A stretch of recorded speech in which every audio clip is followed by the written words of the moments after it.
Good morning, good afternoon, good evening, depending on where you are in the world.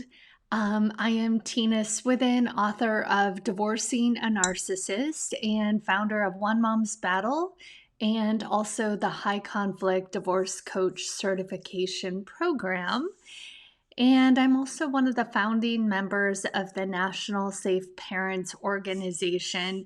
If you are interested in advocacy, efforts, getting involved with that, using what you've been through and finding purpose in that, I invite you to join us. It's nationalsafeparents.org. And my fine print disclaimer, I'm not an attorney. I'm not qualified to give you legal advice by any stretch of the imagination. We are very much a community of survivors who come together and talk about divorcing a narcissist or child custody issues when a narcissist is involved, even if you were not married. But I do have to say, always consult with your attorney before you make any decisions or implement any new strategies. And my work, our conversations here are not intended to be legal advice. And I'm going to try to start doing something a little different. So if you follow One Mom's Battle on Instagram, you know that every Friday we come together at 9 a.m. Pacific time and do something called Coffee with Tina. And we take questions that are submitted. You can send them to admin, ADMIN, at onemomsbattle.com. In your subject line, put Coffee with Tina question. And so we take your questions and we break it down and we talk about it. But I know not everybody is on Instagram. And so I want to take what we do over there each week and share it here as well. So today's question: what do you do when your child or your children repeatedly tell you not to leave them with the narcissistic parent or with the abusive parent when you are leaving them? And what I will say, I remember so vividly the trauma of my first few custody exchanges. When my journey started back in 2009, there was no one out there talking about this topic. There were no resources. I truly did believe I was the only one in the entire world trying to navigate this. And which is why I titled my blog One Mom's Battle.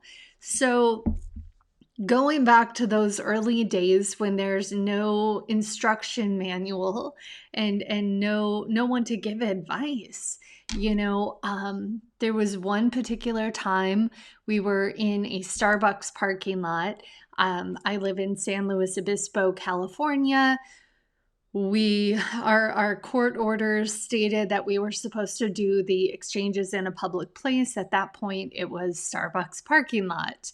And it was an uncomfortable situation because my ex-husband practically lived at that Starbucks. And so he knew the staff members, the patrons, and it was just, I knew there were people watching. I knew it was just a horrible situation for the kids and myself. And on this particular exchange, he brought a handwritten piece of paper, and it was outlining our parenting time schedule that he had concocted, and it was designed around his triathlon schedule. And he wanted me to sign this in the parking lot with these two little girls who were 2 and 4 at the time, our daughters, who were hysterical because when I refused, well, they didn't want to go in the first place, and they were really struggling with the transition. But when I refused to sign this document he had created, he started berating me. He was calling me white trash, horrible names. And I repeatedly asked him, or told him, this is inappropriate in front of the girls. Please stop. And he would not stop. There are several variables in play. For those of you who are dealing with this, you can probably relate to these 3 points that I'm going to share. Number one, he was virtually a stranger to my daughters. Unless a camera was on or an audience was present, if we were at a family reunion or an event, people would believe that he was the most amazing hands-on dad. And who he was in those moments, that was the dad that my daughters craved and they wanted. So were they jumping on him, climbing on him, having fun? Absolutely.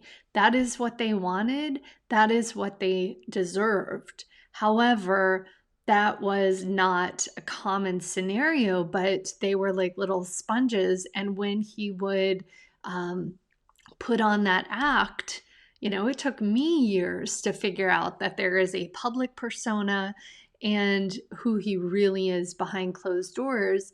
The girls were so little, they hadn't connected those dots. So he truly had no bond with them.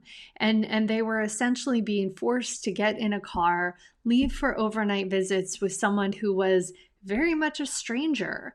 But his rights as a parent, as we know in the family court system, trumped their rights to safety. And this wasn't about them struggling with transitions. Had their beloved nanny or my sister or one of our close friends or family members been there to take them, they would have gone running and jumping into their open arms. It wasn't a matter of, the word we hear in court, they're too enmeshed with me, to an unhealthy degree. Only in family court are our natural bonds with our children, our own motherly instincts, weaponized and used against us. But that's a whole nother YouTube video. Number two, he was creating a hostile environment because his hatred for me overrode his ability to keep the mask on. It derailed him that I had ended his ability to control me. And it was a perfect example of a narcissist or a sociopath being unable to put someone else's needs ahead of their own. He truly did not care that he was traumatizing them in live time. And actually, his name calling and yelling at me escalated over their cries. It didn't even register for him that he was hurting them by doing this. And it's really evil. And when I, put together my talking points on this topic, I'll tell you it's hard to even reflect on. I recently went back and revised my very first book, which tells my whole story. And if you haven't read it, it's available on Amazon, Kindle, Audible. It's Divorcing a Narcissist, One Mom's Battle.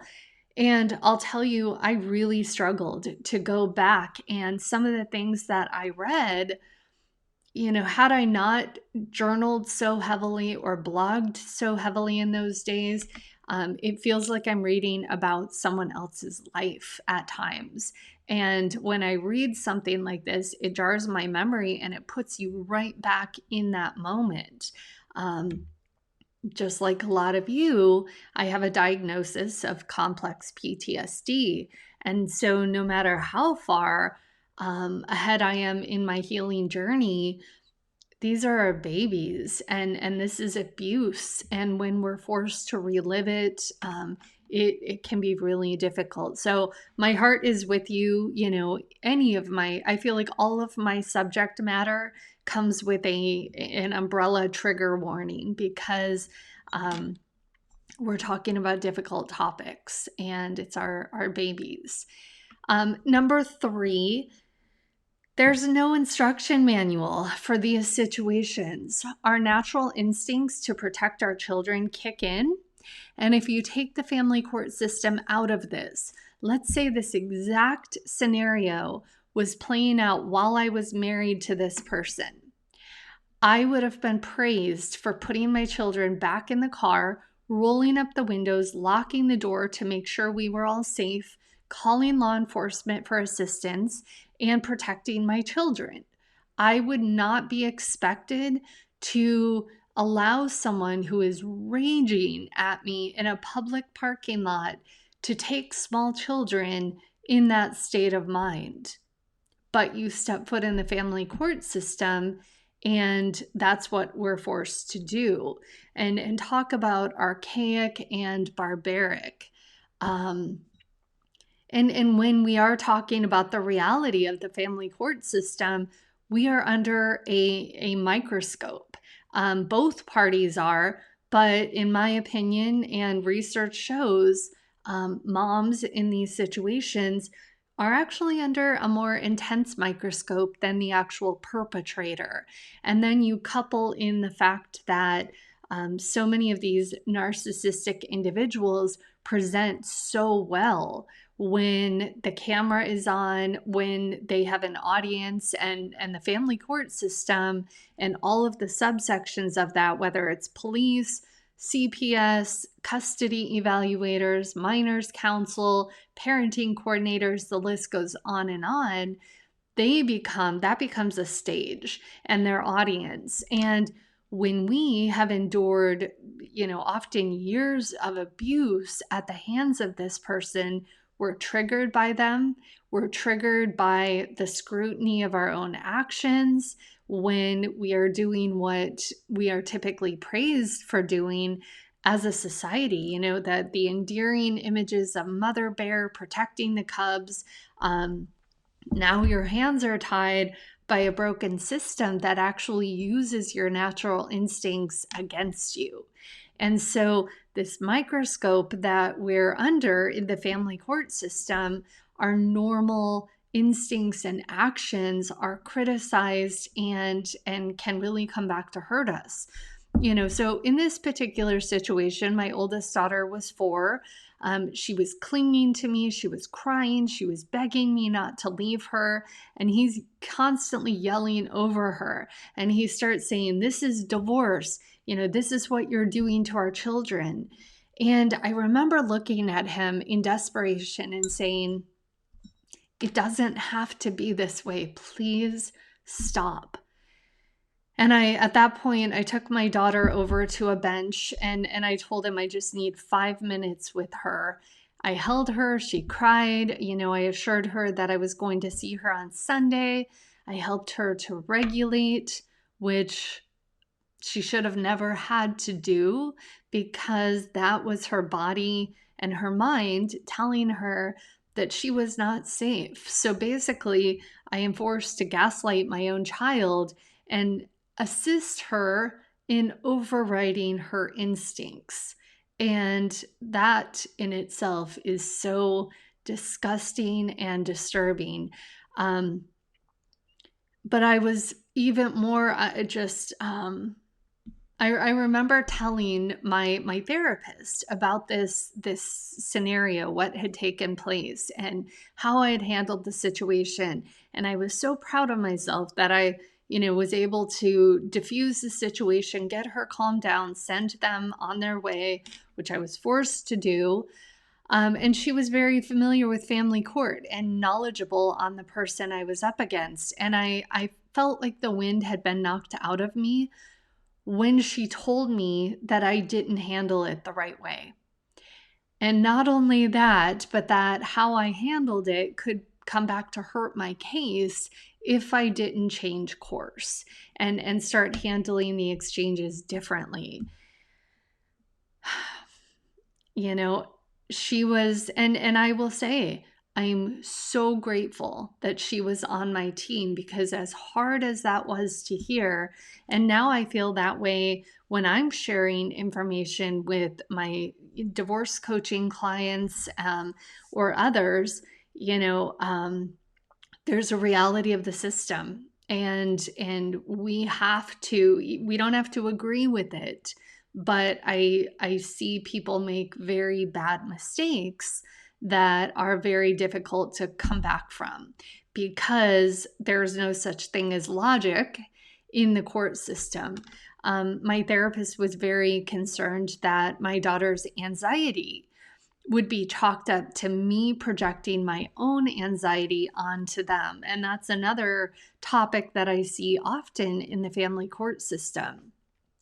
She told me to think of it as if I were dropping my kids off at preschool. Their protocol of not delaying the exchange, and so she told me, talk about it with the girls in advance. When we get there, mom is going to give you one hug, one kiss, then I'm going to walk away. I'll see you on Sunday. She told me that regardless of how my children responded, I had to immediately walk away, disengage, despite their tears, their screams, get in my car and leave.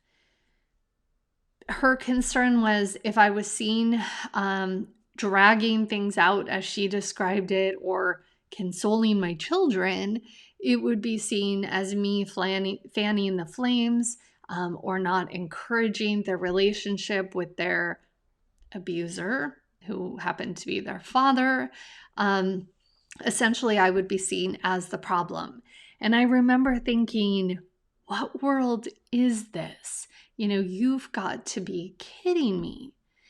And there was another situation where my ex-husband described one of our exchanges to our custody evaluator. And at that particular exchange he was describing, my daughter told me at the exchange she would miss me. And my automatic response back was, I'm going to miss you too, but I'll see you on Sunday. Apparently, that's a huge issue in the family court system.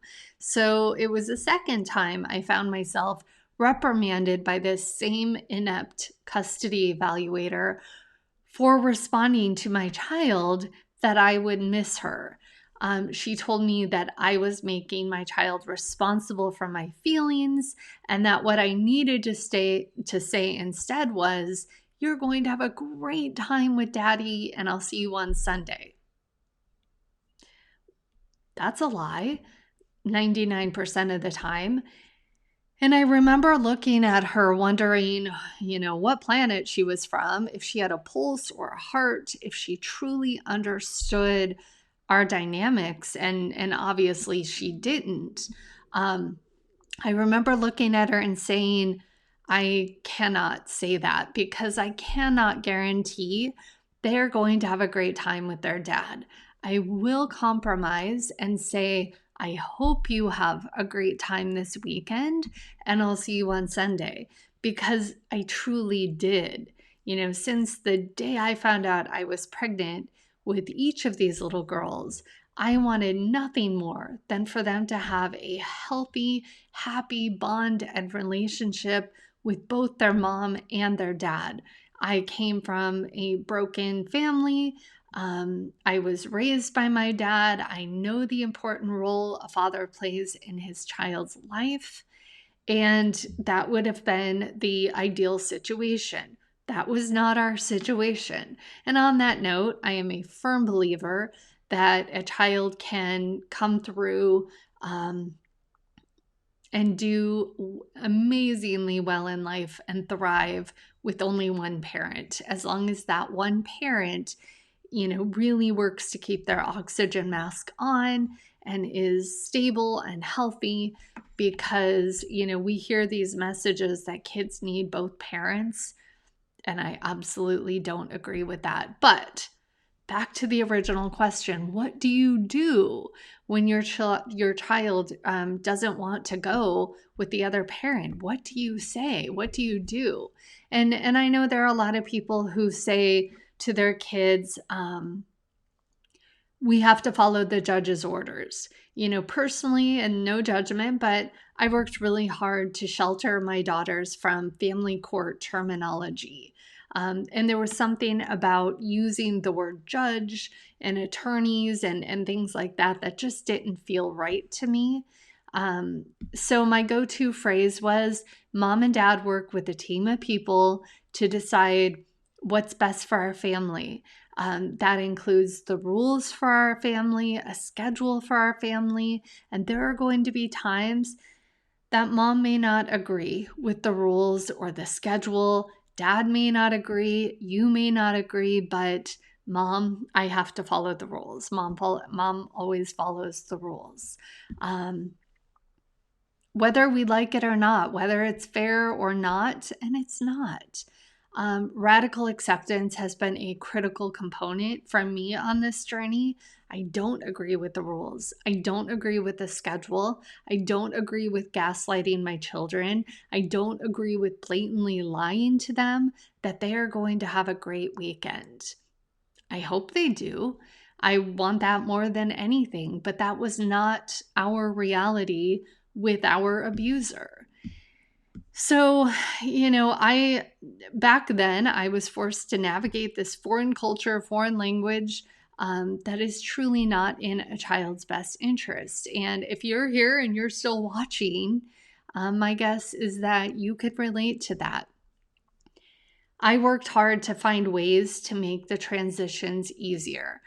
Today, my daughters are 15 and 17 years old, but we still have a teddy bear that I referred to as the transition bear. It was a permanent object that went back and forth with them, and it gave them a sense of security. They called it their traveling bear. So wherever they were, they could hold on to that. And it seemed so simple, but it was really powerful and helpful. We read books together like The Invisible String, The Kissing Hand, and the bucket book, Have You Filled a Bucket Today, became the foundation of our house. So we did things like that. Many of you have heard me talk about my daughter's new business venture as teenagers. It's called Pink Fireworks. And the story behind that, my oldest daughter recently reminded my youngest daughter, Kailani, and I, we were on a trip back from San Francisco and we were talking about their business idea. And my oldest daughter shared a memory, and it was at an exchange on 4th of July weekend. They were really struggling. They did not want to go with their biological father. And off the top of my head, I said, whenever you see pink fireworks this weekend, that's Mom giving you a hug. And so they were anticipating all weekend. It got them excited. And every time they saw a pink firework, they felt comforted knowing that we were still connected, even if we were not physically together. At the time, I had no idea what a big impression that would make on them, but that's kind of a symbol that is really meaningful to my daughters. We also had a calendar right in the kitchen, so they could see our schedule. We made the calendar together. When they were really little, it helped us count how many days they were going to be with Dad, what day they were going to come back with Mom, how many days they would be with Mom. And the older they got, the more tuned into it they became, the more aware of the schedule and things like that. And it was empowering for them to be able to see what was happening in their lives and to know what to expect, because there's so many things out of their control. On that same note, I utilize love and logic parenting, which is it's about recognizing that kids don't have control. And so giving them as much control as we can. Do you want the red sippy cup or the blue sippy cup? Do you want the pink pajamas, the yellow pajamas? Whatever it is, giving them power in their own lives. And I made sure we filled the calendar with fun things. Back then, we had no money. So it was little things like Thursday, we're going to make heart-shaped pizzas, or Saturday, we're going to make cupcakes. The positive overwhelmed the negatives, what park we were going to on Sunday, things to get excited about. And another thing that I know was really an important part of my journey was a child therapist. And many of you aren't able to get your kids into therapy. The narcissist sees the therapist as a threat. And so in those situations, another option would be you connecting with a child therapist, meeting with them one-on-one, helping them to understand the dynamics, and allowing them to help you fill the toolbox for you, but also your child's toolbox. That was such a helpful part of our journey. And, I do want to issue a bit of a disclaimer. When we talk about this situation or any situations, we're talking about it in very general terms. There's no one size fits all approach. There are lots of variables that go into these equations. And regardless of that, my hope is that you always walk away with something you can use or incorporate into what you are already doing, because at the end of the day, it takes a village, and we're in this together. It's about getting our kids to the finish line and protecting them as much as we can from very adult issues that they should have never had to navigate in the first place. And we know we're up against someone, as much as we're trying to shelter them, you've got the narcissist who is directly placing them in the line of fire. And it's painful and it's triggering.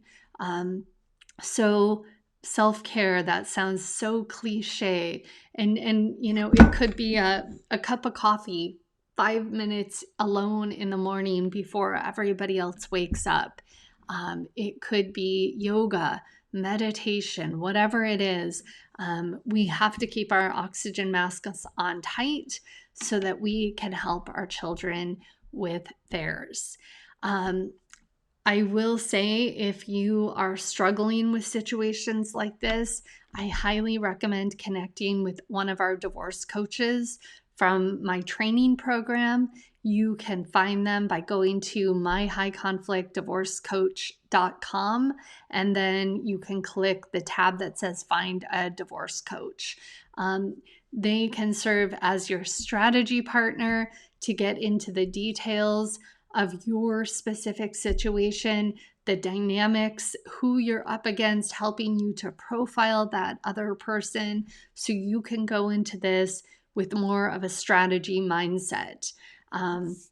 It was 2 years into my custody battle that I started sitting in the courtroom and just observing other cases and realizing the importance of strategy. So in many ways, I have become that person that I wish I had access to when I was in the thick of things. I couldn't afford an attorney, but I would have absolutely, even if it was once every few months, connected with a divorce coach to help me put on my strategy hat.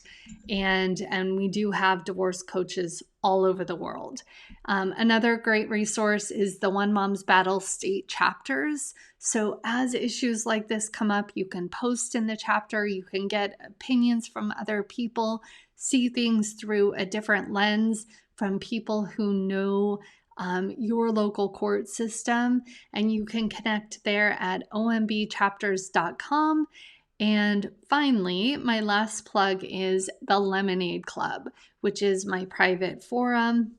I come together with the group members on the fourth Tuesday of every month over Zoom, but it's a private, safe forum where all of the applicants go through a screening process by phone prior to having access to the forum. So thank you all for coming together to join me. From my mom heart to yours, regardless of gender. My heart is with you. This is a very difficult journey. There is light on the other side, and we have to remember that we have an authentic bond and connection with our children that the other party is not capable of. So even if it feels like they're winning at certain segments, and I resonate with that, I felt some of that. We have to know that their baseline, their default is their relationship with us. And that bond is so incredible, so important, and will withstand the test of time when it comes to this topic. So thank you all so much. Again, you can find all of my books on Amazon, Kindle, Audible, Barnes and Noble, and it's a series called Divorcing a Narcissist by Tina Swithin. Thanks so much. Take care.